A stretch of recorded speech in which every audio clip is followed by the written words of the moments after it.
I can't believe what I'm hearing from you. You're suggesting we have more cuts, more efficiency savings. You're suggesting what Elon Musk might do, which is a different country, a different economy. I mean, it's absolutely shocking. And you just left government after a disastrous 14 years in government. Okay, John, you carry on. So are you going to say some more? Yeah, I mean, you after 14 years, you've turned this country into a basket case.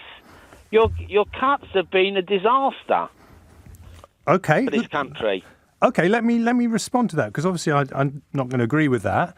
But what happened in the last 14 years? We had a global financial crisis. We had a once-in-a-century pandemic. We had a 1970s-style oil shock, energy shock, which meant that energy prices went through the roof. And despite all of those massive global shocks, this country actually grew faster than France, Germany, Italy, Japan. Not faster than the United States, but faster than many of our competitors, because it didn't happen by accident. It happened because we took some really difficult decisions. And yes, we did. There was an austerity period in public services. And as soon as we got through those, I negotiated a lot of extra money for the NHS. So you'll never hear me saying that the NHS doesn't need more money. But what I do think is it could spend that money more efficiently. And that's the core of my argument. Now, obviously, I'm not talking about having Elon Musk here, but we have got lots of brilliant British entrepreneurs who tell us how the NHS could be run more efficiently. Shouldn't we be listening to them instead of doing things the same old way? That's my argument. Let's see who else agrees or disagrees with that. I've heard this argument, and I hear it quite often from Conservative politicians that support Brexit or had to support Brexit, which is I'm looking at the growth in the UK right now, and I'm comparing it to France, Germany. And I think the argument's flawed. But you're comparing the UK growth outside of the EU to France, Germany's growth inside the EU. So what you should do as a support for Brexit, and what you should do, or an argument for Brexit, and what you should do is compare the UK growth inside the EU to France and Germany inside the EU. So if the UK growth is X now, it would be much higher if we were still in the EU. What am I missing? When you come out with this comparison, and it does annoy me when you do, what am I missing? And I think that you know these things better than I do. I don't really understand economics. What I know about economics, you can fit on the back of a postage stamp and still have enough room for the Lord's Prayer. So you know more about this than I do. So what am I missing? To me, it's a flawed comparison. Is it or is it not? And if it is a flawed comparison, are you gaslighting us? No, I don't think I am. But thanks. It's a really, really good question. So let me try and address that as honestly as I can. What was predicted before the 2016 referendum was that if we left the EU, our growth would be much, much lower than EU countries, because we wouldn't have the benefits of being in the single market. We would lose a huge amount of investment. Huge numbers of jobs would be lost. The stock market would crash. Property prices would crash, and so on. And that has not happened. And so what those people who want Britain to rejoin the EU say now is they say, yes, but they say this is the sort of the counterfactual. If we'd stayed in the EU, we'd have grown even more. It doesn't matter that we've grown faster than Germany since the Brexit referendum. We'd have grown even faster if we'd stayed inside the EU. And I think it's impossible to know the answer to that question. I think we can't possibly know what would actually have happened. But what we do know is that those cataclysmic things that were predicted by the people campaigning for Remain did not actually happen. And what we got instead was growth that was higher than some of the big European economies. And my argument is that there are certain things that, look, I voted for Remain myself, but I do think there are some things that leaving the EU has forced us to confront, which will be of long-term benefit. I'll give you one example, if I may, Mike, and then I'll ask for your response. But, we've had a big debate about levels of migration. When we were in the EU, lots of companies were expanding their workforces by hiring lots of ambitious, capable young Poles and Czechs and Hungarians and Romanians. And at the same time, as a country, we were parking millions of people on benefit. And I think what Brexit is going to do is to say, well, it's going to force us to address that issue, because we are going to bring down levels of migration. I think it's very, very clear that the high levels that we've seen are not acceptable. Big debate as to how we got there. But we are going to then have to tap into people who are on benefit. And we needed to do that. So I think Brexit is going to help us confront that issue.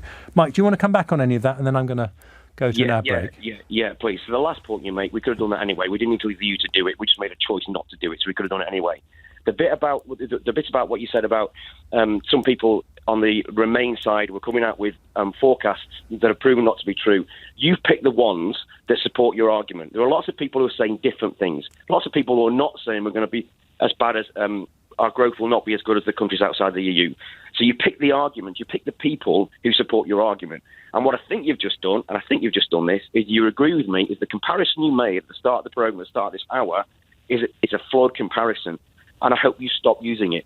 Or if you do, you add an extra bit to say what I really should be doing here is comparing the UK growth inside the EU to France, Germany, and not using what you said as a support for Brexit.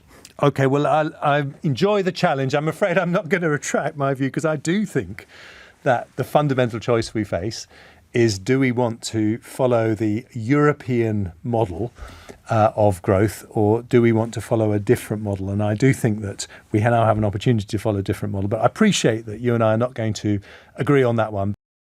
My dad was in the RAF, and I can remember back in the 70s, it explained to me how the Ukraine was a no-go area. OK, that was always to be left alone. It wasn't something that the West was going to get involved with back then. We had all the Warsaw Pact countries, the Baltic states, Poland, all part of Warsaw Pact. That's all completely gone now. And my question to you, Mr. Hunt, and I'm reading all about British troops on the ground, when are politicians like you and all your mates that are politicians like you, when are you going to send your kids to the wars that you create? My family have paid the ultimate price, Mr. Hunt, and come home in boxes because of your wars. Your wars. And the thought of any other British soldier coming home in a box because of your wars, OK, that we shouldn't be fighting, sickens me. Okay. When are politicians going to send their children to the wars that they begin?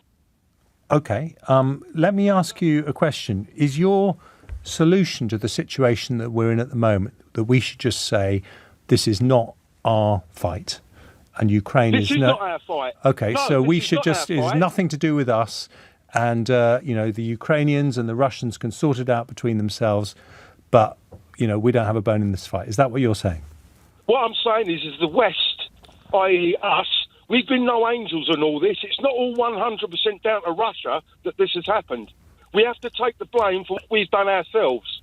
OK, and let me ask you a question. I understand what you're saying. By the way, just to answer your question very directly, no politician should commit to military involvement in any situation unless they were prepared for their own children to be part of that. So we should not be in the business of doing things that we're happy for other families to do, but not our own. So I agree with you on that. But I just want to ask you, the counter argument that some people would give to you is what happened in the 1930s with Hitler. And because we didn't stand up to Hitler early enough, we ended up with a bigger war, a world war, that could have been avoided. You obviously don't agree with that from the fact that you're laughing. Jeremy, do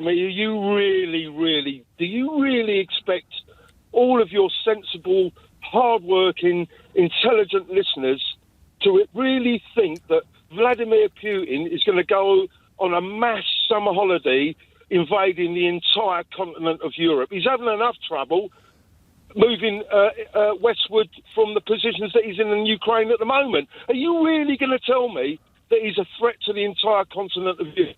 He's having to call up North Korean troops. Yes, Paul, let's ask other LBC listeners. Do you agree with that? Paul is basically saying that we don't need to worry about Putin. He's having enough troubles as it is with the limited amount of Ukraine that he's managed to get control of. And we should not be involved in this. This is nothing to do with us, and we should just butt right out. Do you agree with that view?